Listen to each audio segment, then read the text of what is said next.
Le platicaba a alguien cuánta expectativa tengo yo cada vez que nos vamos a reunir. Es muy importante, uno no va a obtener más de aquello que espere, de aquello por lo que ruegue, de aquello que anhele, pero de verdad en su corazón. Y para tal efecto uno tiene que orar. Y le platicaba, salió rápido así en la plática aquí en la mañana, cómo termina el servicio y el domingo ya comenzamos a orar en familia por lo que será el miércoles, por lo que será el próximo domingo. Porque es muy importante encomendarnos al Señor para que Él pueda entregarnos, o más bien para que nosotros podamos recibir toda la bendición que Él tiene preparada para nosotros. Y no hay un problema de prioridades, pero normalmente así me sale decir cuán contento y gozoso me encuentro de volver a verles y de encontrarme en la casa del Señor. Alguien me podría decir, pero ¿qué es lo más importante? Definitivamente lo más importante, y Él así nos lo enseña, Dios en primer lugar y por sobre todas las cosas, nuestro amor a Él, pero también nuestro amor al prójimo, y más aún nos enseña la palabra a nuestros hermanos. Preferirles o darles honra a ellos por sobre el resto del prójimo, digámoslo así. Pero ¿cuál es la importancia? ¿O por qué esa prioridad o el orden que yo le doy? Hermanos, Dios siempre va a estar aquí. Dios siempre va a estar aquí. Y nos promete, donde hay 2 o 3 congregados en mi nombre, ahí va a estar. Pero no es la misma manifestación del Espíritu Santo a cuando hay 2, a que cuando hay 100. No es la misma. Y sobre todo, el requisito sí es estar unidos en un mismo espíritu. No hay 100, ni 50, pero pregunto yo, ¿estamos unidos en un mismo espíritu? Bueno, eso se va a ver en la medida que transcurra el servicio. Vamos a encomendarnos, les invito en las manos del Señor, que sea su Santo Espíritu a través de su siervo y en cada uno de ustedes en la recepción de su palabra. Padre amado, le damos muchas gracias porque llegó este día hermoso que tanto esperamos, estamos en su casa, volvemos a ver a nuestros hermanos y nos alegramos mucho cuando están los de siempre y cuando alguno se ausentó, le tenemos de regreso. Ayúdenos, Padre, a que solamente busquemos y hagamos su voluntad. Y para tal efecto necesitamos la intervención, la ayuda de su Santo Espíritu para entender su palabra. Sea Él en cada uno conforme a nuestra necesidad y responsabilidad. En Cristo Jesús se lo rogamos. Amén y amén. Muy bien. Comenzamos con esa imagen que es esa que está allá, entre paréntesis en vivo, porque no hay que olvidar lo que sucedió recientemente, lo que celebramos que sucedió, la resurrección de nuestro Señor Jesucristo. Pero también nos habla de un caso especial. Por ejemplo, el caso de Moisés. Voy a mencionar nombres que todos conocen. Moisés dice que nadie encuentra su tumba porque Dios le enterró y nadie supo dónde. Pero hay un hombre que Dios no lo enterró, sino que se lo llevó. Y de eso es lo que vamos a ver el día de hoy. Enoc. ¿Qué se sabe de Enoc? Y empiezan algunos, Enoc. ¿Quién es Enoc? Usted puede preguntar al lado y pregunte. Suena como un poquito a chisme, ¿verdad? Pero bíblico. Y eso no solo es sabroso, sino que es bueno. Porque edifica, alimenta nuestro espíritu y edifica nuestras vidas. ¿Qué se sabe de Enoc? Muchos saben de Moisés, por ejemplo, pero no muchos saben de Enoc.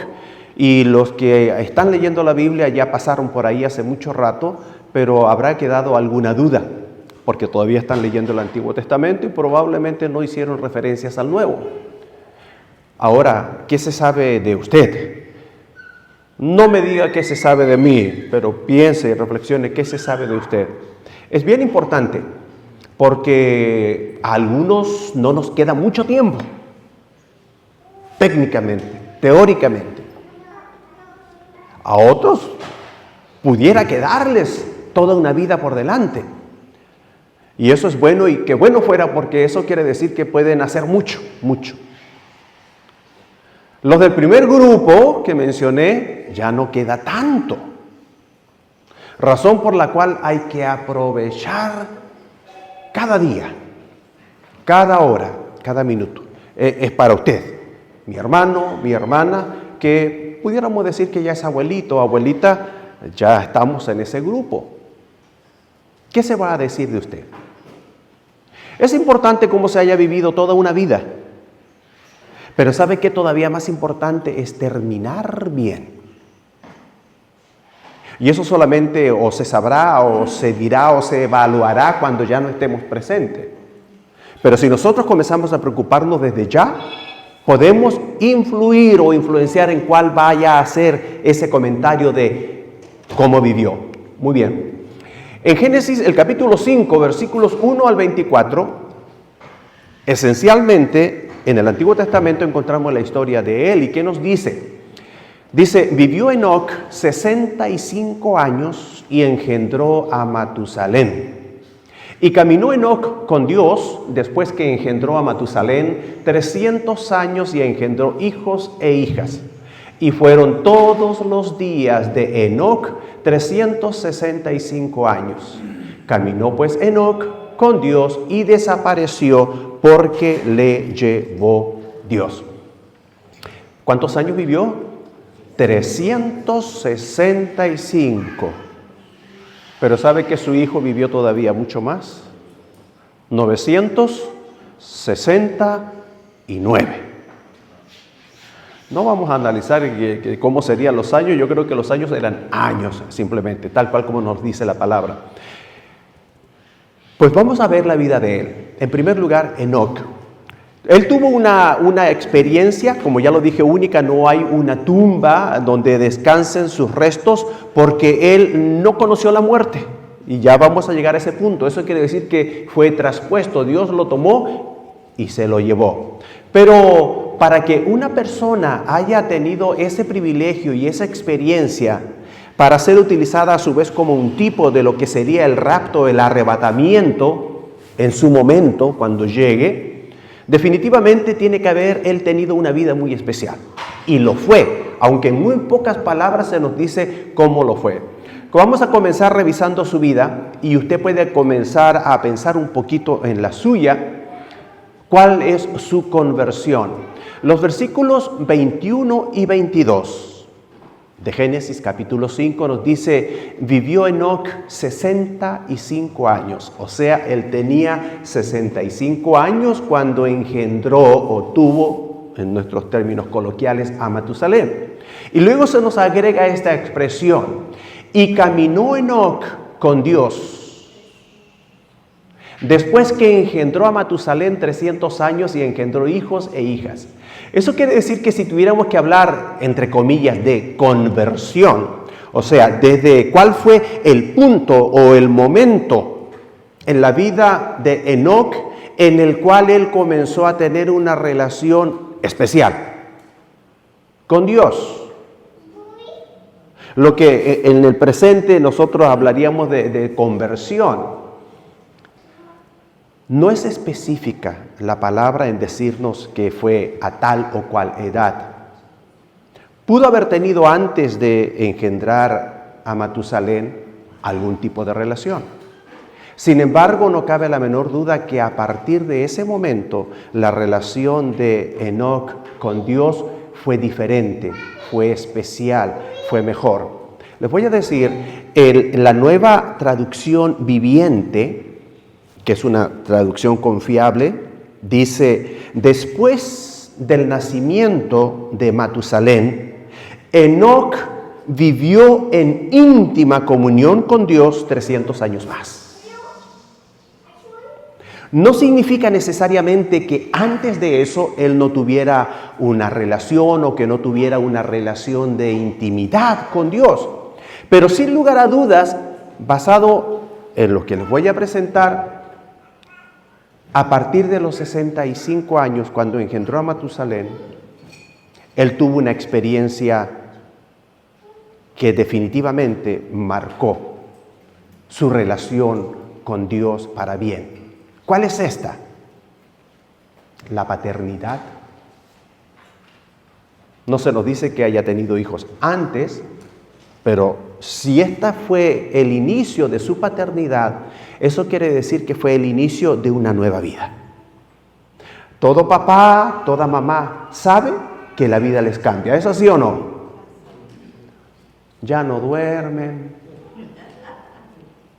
no saben lo que es levantarse tarde un fin de semana, muchas cosas. Pero ¿saben qué? Felices, contentos, gozosos. Y yo recuerdo prácticamente cada detalle de mi paternidad, y etcétera, etcétera. Usted recuerda la suya. Entonces, esta experiencia, sin lugar a dudas, fue significativa y tiene que haberle acercado a Dios. Cuando se experimenta la paternidad, muchas cosas se entienden como nunca antes. La relación hacia el papá, la relación hacia Dios, la relación hacia el prójimo, hacia los más jóvenes, hacia los niños. Yo recuerdo que a partir de eso pude sentir algo especial y algo diferente. Inclusive como pastor, como ministro, me afectó porque tenía ese sentimiento paternal que no había experimentado antes. Pero hay otra cosa importante. Yo creo, esto está en el terreno de la especulación, pero hay bastante asidero para ello, sobre todo en lo que vamos a ver más adelante en el ministerio de Enoc, porque yo creo que Dios habló en diferentes oportunidades, pero de manera particular con Enoc cuando él iba a ser papá. Y le tiene que haber dicho algo así como que tú vas a ser papá y le vas a poner este nombre. No se le pudo haber venido a la cabeza a Enoc el nombre Matusalén de la nada. Definitivamente fue una revelación de Dios, porque aunque pueda haber alguna pequeña variante, Matusalén significa cuando muera será enviado. Hay otros que le cambian alguna palabra, pero el significado es ese: cuando muera será enviado. ¿Sabe usted qué es lo que fue enviado cuando murió Matusalén? El diluvio. El diluvio. Cuando muera será enviado. Y al menos a nivel familiar eso era sabido. El nombre, su significado, aunque en un principio no supieron, sino hasta que Dios le comunicó y le encargó a Noé la construcción del arca, ¿a qué se refería exactamente? Pero ya cuando Dios, generaciones después, habla con Noé y le dice qué es lo que tiene que hacer, ahí le cae el 20, como se dice. Por eso mi abuelito Matusalén se llama así. Imagínense cuando el abuelito ya va llegando a los 960, 965, y el reloj como comienza a marcar rápidamente y dice, se nos acaba el tiempo, y un buen día, ¿saben qué? Hoy llega, porque acaba de fallecer el abuelito. Bueno, le estoy adelantando un poco la historia, pero quiero que entendamos entonces la conversión de Enoc. Si Dios le reveló, entonces definitivamente pudiéramos marcar esta fecha, esta edad de él, este punto en su vida como el momento de conversión. ¿Para qué? Puede no tener mucha importancia, pero la gran importancia es qué es lo que sucede a partir de ese instante en la vida de él. ¿Qué es lo que ha sucedido en su vida a partir del momento en que vino a los pies de Cristo? Finalmente llegará un día, y usted no se imagina, si es muy joven, cómo el tiempo vuela. Y cada vez y prácticamente todos los días casi estamos haciendo memoria, recordando. ¿Te acuerdas cuando llegamos a Calvario 20 y tantos años atrás? ¿Cómo estaba este? Y les voy a decir, muchos aún ni nacían todavía. Y al día de hoy son ya hombres y mujeres bien hechos. Así de rápido pasa el tiempo, vuela el tiempo. La conversión de él, entonces podemos fijarla en aquella edad, la edad de los 65. Entonces yo le decía que tan importante y aún más importante es qué es lo que sucede desde el momento en que yo me vuelvo a Cristo, me arrepiento de mis pecados y le recibo como Señor y Salvador de mi vida. Veamos, y eso tiene que ver y se conoce como la comunión. ¿Cuál es o cómo es su comunión con Dios? Su andar o su caminar diario con Él. Veamos, ¿qué nos dice la palabra acerca de Él? Y porque al final de cuentas es lo que esencialmente se nos dice de Él, y de esa forma se describe lo que fue su vida. Y yo pensaba mucho, ay, ¿qué me pudieran decir? ¿Qué pudieran decir de mí cuando yo me muera? Pues me gustaría y me bastaría y sería feliz con que puedan decir eso. Caminó con Dios, caminó con Dios. Pero ¿sabe? Eso significa que debo perseverar, ser constante, ser fiel. Dice la palabra aquí, caminó Enoc con Dios. Fueron todos los días de Enoc 365 años.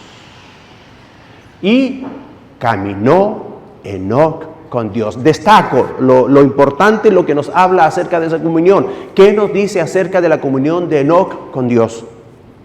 Que vivió con Él, caminó con Él. No nos dice que anduvo. A veces cuando se ha dado cuenta, cuando a veces preguntan algo de alguien, ¿te acuerdas de aquel que anduvo? No. Caminó constantemente, permanentemente, de principio a fin. Y eso es importante, y realmente nos está hablando de cuál fue la comunión de Enoc con Dios. Claro. Amós capítulo 3, versículo 3 nos dice, ¿andarán dos juntos si no estuvieren de acuerdo? No. Caminarán juntos todo el tiempo, todo el trayecto, si no estuvieren de acuerdo.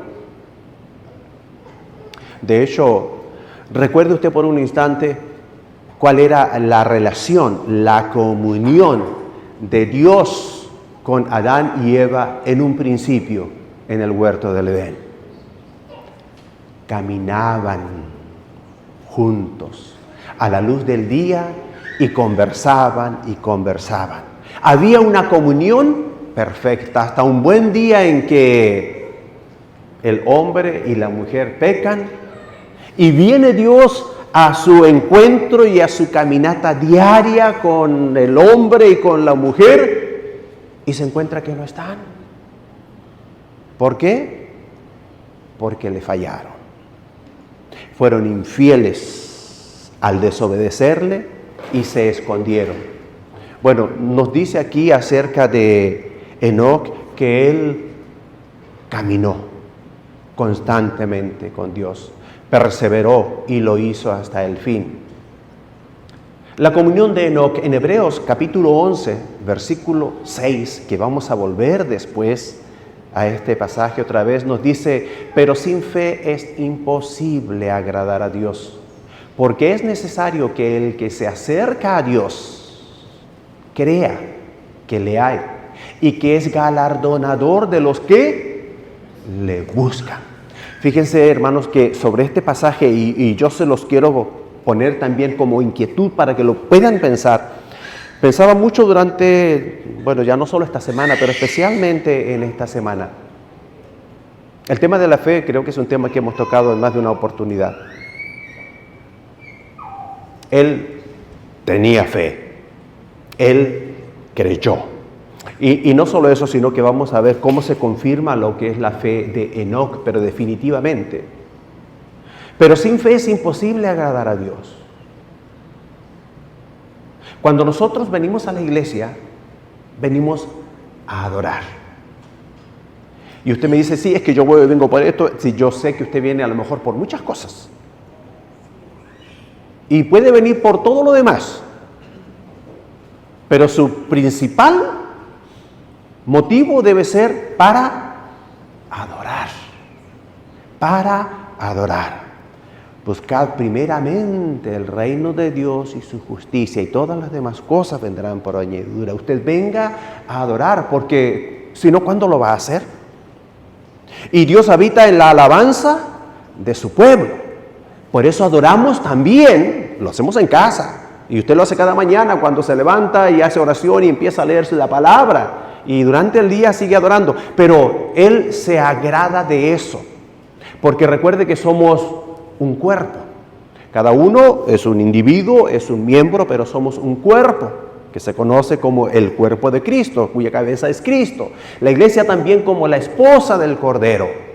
Y Él se agrada cuando nosotros nos reunimos y juntos adoramos. Entonces, pero sin fe es imposible agradar a Dios. Usted cuando viene a la iglesia, usted tiene que tener esa seguridad absoluta de que aquí está Dios cuando nosotros nos congregamos. Y si aquí está Dios cuando nosotros nos congregamos, toda nuestra actitud, todo nuestro ser se transforma. Aquí no vamos a estar lo mismo que estábamos afuera. Si usted viene afuera y viene platicando de otras cosas, aún de las cuentas de lo que sea, o bromeando, jugando, cuando usted llega a este lugar, ¿cambia o no cambia?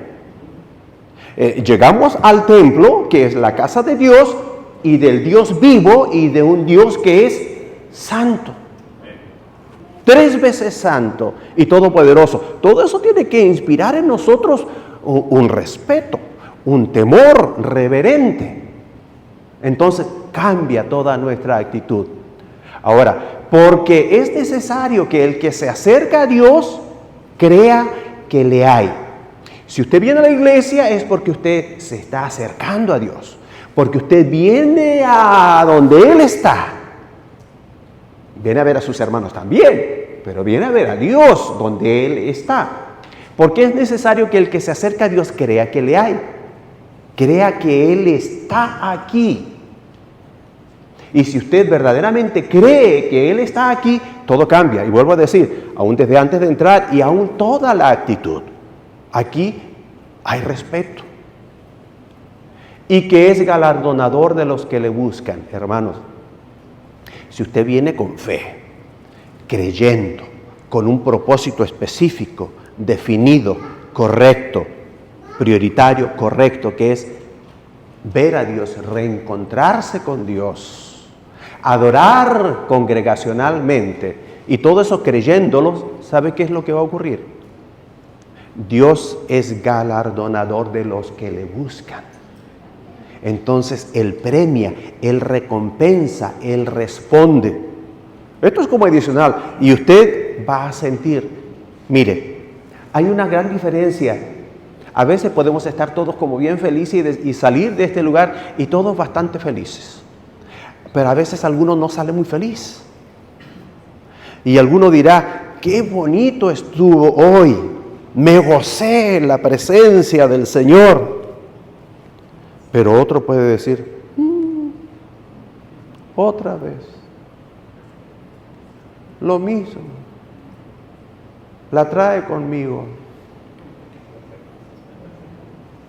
Es galardonador, premia, recompensa a los que le buscan con fe.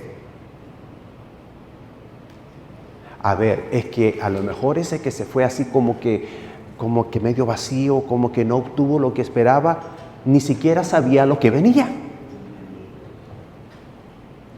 Y si usted viene a adorar, y usted viene a gozarse, y quiere alegrarse, y en lo posible ver a más hermanos aquí, bueno, es lo que yo quiero, es por lo que yo oro cada día, y me alegro con los que están, pero siempre esperando aún por muchos más. Pero así cada día después, aunque está la parte que no está feliz de no ver a muchos, ¿verdad? Pero ya con ver a los que vi, con ver el rostro del Señor, digamos, de experimentar su presencia y darle lo mejor a Él, termina la mañana, termina el día contento, gozoso. Ya platicar al final del día con mi esposa, después de mediodía, después de comer, sobre todo ya después de comer, dice, fue un día fantástico. Fue un día hermoso, fue un día precioso. Qué pena, y qué pena por los que no estuvieron, por lo mucho que se perdieron. Entonces, hermanos, la comunión. Él tuvo comunión, Enoc, comunión, buena comunión, una buena relación, por medio de la fe y por el caminar diario con Él, con Dios, o sea, haciendo la voluntad de Dios. En tercer lugar, vamos a ver, hablando de Enoc, ¿qué se dice de Enoc acerca de su ministerio? Y fíjense, aquí pasamos al Nuevo Testamento. Normalmente nos quedamos en lo que ya vimos en Génesis, en el capítulo 5, pensando que eso es todo. Algunos. Pero resulta que en el Nuevo Testamento, donde van a llegar los que no lo han leído, nos encontramos con lo siguiente. En Judas tiene solo un capítulo, así que uno puede decir, si es un libro, podemos decir capítulos 14 y 15, o decir, bueno, capítulo 1, versículos 14 y 15. Ambas formas serían aceptadas. ¿Y qué nos dice? Mire, de estos, de los hombres, como serían al final de los tiempos, de estos también profetizó Enoc, séptimo desde Adán. Y se hace la aclaración para asegurarse que se está hablando del mismo Enoc en el Antiguo Testamento, diciendo, y él comienza a darnos una profecía acerca de la venida de nuestro Señor Jesucristo. He aquí vino el Señor con sus santas decenas de millares para hacer juicio contra todos. Hermanos, entonces resulta que de lo poco que sabíamos de Enoc, pero sabíamos algo grandioso acerca de la experiencia de transposición, estamos analizando, bueno, ¿por qué? ¿Cómo fue su vida o cómo fue una vida que pudo gozar de tal privilegio en determinado momento, al final de su existencia? Bueno, el ministerio o el servicio dice que él profetizó. Entonces, si comenzamos a unir los cabos, usted se dará cuenta que esto que en un principio parecía como una teoría del tiempo de su conversión, de su relación con Dios, de su plática con Dios o de la revelación de Dios a él acerca de su hijo que llevaría por nombre Matusalén, entonces ahora vemos que no es tan en el aire. Eso quiere decir que había comunicación de Dios para él, para profetizar como profeta. ¿Qué nos dice también? Bueno, el traslado, y llegamos a esto espectacular, esto grandioso. Tenemos entonces una vida en donde ya vemos una conversión, donde vemos la comunión que él tenía y donde vemos el servicio o su ministerio profético, digámoslo así. Pero aquí viene ya al final de su existencia y ocurre esto especial. Yo le puse ahí traslado, pero en realidad lo más correcto, pero es más difícil de escribir y decir, es la transposición. Vamos a ver, Génesis capítulo 5, versículo 24, dice, caminó pues Enoc con Dios y desapareció, porque le llevó Dios. Caminó pues Enoc con Dios. Tuvo él una vida fiel en su relación con Dios. Una vida en donde él lo escuchaba y en donde él le honraba, obedeciéndole y apartándose del pecado. Justo en aquella época, y sin lugar a dudas, el ser bueno, el tener una vida justa en aquella época, contrario a lo que pudiéramos pensar, no era algo fácil. ¿Ha escuchado decir que todo tiempo pasado fue mejor? Pero el pecado es el mismo. Y en el tiempo que le tocó vivir a él, se estaba gestando, y se confirma en el capítulo siguiente, tal maldad, tal pecado en la humanidad, que en su momento Dios tuvo que tomar la dolorosa decisión en su corazón de raer de la tierra todo ser viviente, a excepción de los que se salvaron con Noé, o Noé y su familia. Pero él dice que caminaba fielmente y desapareció porque le llevó Dios. Bueno, en Hebreos capítulo 11, versículos 5 y 6, que yo les dije que regresaríamos, encontramos esto. Por la fe, Enoc fue traspuesto, transposición, trasponer, para no ver muerte. No murió. ¿Se acuerdan que les hablaba de aquella tumba? Él no tuvo una tumba. No murió. Para no ver muerte, y no fue hallado, porque lo traspuso Dios.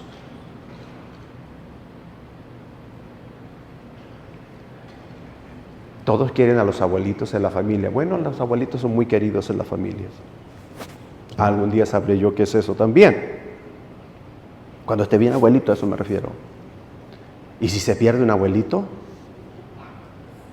salen los hijos a buscarlo, salen los nietos, o sea, sale como media villa o media ciudad en algunos casos a buscarlo. ¿A qué voy con esto, mis hermanos? Que el buen día que Enoc saldría a caminar, a conversar con Dios, y lo vieron los hijos y los nietos, sí, para allá salió el abuelito. Y que se empieza a ocultar el sol, se va a hacer de noche. Oye, tu abuelito no ha vuelto. Y que se lanzan todos a buscarlo. No lo encontraron ese día. ¿Qué cree usted que hicieron?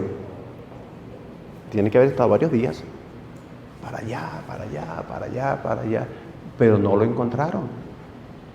Así que esto no es solo cosa de que esté escrito definitivamente, es algo histórico que en su momento debió haber sido corroborado por mucha gente porque ya nunca más volvió y no fue hallado. No es cosa que por ahí quedó tiradito, que se deshidrató, se le bajó el azúcar, nada de eso. ¿Por qué lo traspuso Dios? Bueno, es interesante, el trasponer es trasladar, pero es más que eso todavía, es como cambiar de lado. En un momento está en este lado y al otro instante, en un abrir y cerrar de ojo, aparece en el otro lado. Ahora es interesante, la palabra que se ocupa también como sinónimo, y estos sinónimos de la palabra trasponer, obviamente del original, está la palabra transferir. Cuando esto que yo les voy a mencionar todavía ni existía, las transferencias electrónicas de dinero. ¿Se ha fijado? Usted pone un dinero en algún lugar del mundo y en un segundo, ¿dónde está ese dinero? En otro extremo del mundo. Transferencia electrónica. Así fue transferido, y en ese sentido. ¿Qué tuvo este hombre? ¿Qué hizo este hombre? No hizo mucho, por lo que sabemos, pero lo que sabemos es que caminó con Dios. Aún más allá que ser papá, aún más allá que haber profetizado algo, aunque obviamente lo hizo, pero no se destaca eso. Eso se nos viene a revelar en el Nuevo Testamento, lo de profetizar, lo de profecía. En el Antiguo Testamento y en la estricta biografía, en un par de mínimos versículos, nos dice simplemente que caminó con Dios. Caminó con Dios. Y me gusta el testimonio de él. En alguna oportunidad yo le puse el elogio. El día de hoy voy a decir testimonio. Pero el testimonio de alguien puede ser un elogio o puede ser una triste realidad. Yo les he dicho, háganmela fácil el día que se vayan a la presencia del Señor. Porque si no me van a poner en serios aprietos, ¿qué digo? Sí. Hay personas de las que he podido decir muchas cosas hermosas. Y hay otros casos en donde me he tenido que brincar. Y hablar de muchas otras cosas, pero no poder dar un elogio sincero, merecido a la persona. Y yo le digo simplemente, sea fiel. Simplemente camine con el Señor. Y con eso tenemos todos.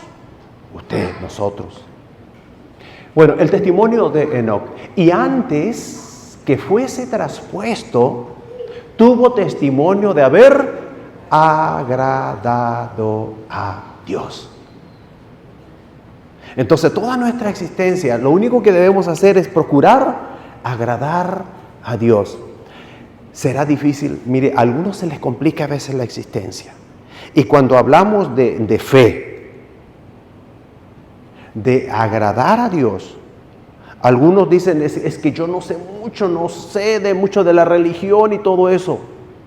Pero sabe que hay algo dentro de nosotros que nos dice qué podemos hacer, qué debemos hacer. Por supuesto, si queremos obrar en perfección, en corrección, hay que basarnos totalmente en la palabra y para eso hay que leer la palabra. La palabra no le va a llegar así de la nada. Y aunque el Espíritu Santo es poderoso, bueno, Él mismo o Dios mismo a través del Espíritu en su palabra nos dice que hay que estudiar la palabra y que hay que leer la palabra.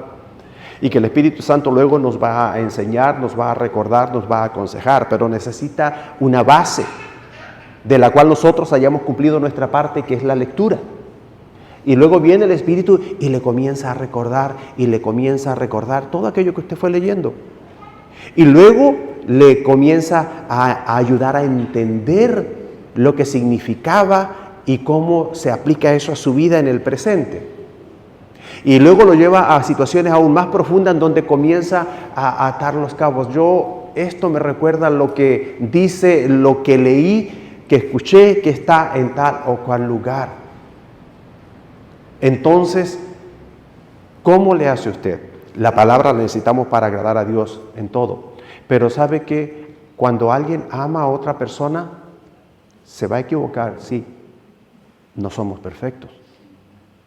Pero le va a nacer de su corazón el deseo de agradar y de complacer. Se va a esforzar. Y nuestro Señor Jesucristo cumplió lo que decía las Escrituras para que se cumplan las Escrituras. Y siempre decía, para que se cumplan las Escrituras. ¿Por qué hacía eso? ¿Por qué obedecía? Para agradar a Dios, al Padre. Y esa expresión de Dios cuando Jesucristo es bautizado en el Jordán, este es mi Hijo amado, en quien tengo complacencia. Y yo no le digo nada a nadie y ando como calladito, pensando, ¿estaré agradando al Señor? ¿Estaré agradando a Dios? ¿Y esto qué voy a hacer? ¿O cómo lo hago de modo que agrade al Señor? No tengo que andar diciendo, no tengo que andar publicando, pero tengo que andar pensando, meditando en ello y tratando de complacer y agradar a Dios. Y lo cierto es que como testimonio de vida de Enoc, antes de ser traspuesto, antes de que Dios se lo llevara a su presencia, de que no conociera la muerte y que nadie lo encontrara, tuvo testimonio de haber agradado a Dios. Y eso nos vuelve a confirmar dos cosas: lo de la conversión y lo de la comunión. Hermanos, cada día nos va quedando menos. Y tan importante como tener una vida de caminar con Dios, y aún más, es terminar nuestra vida caminando en comunión con Dios.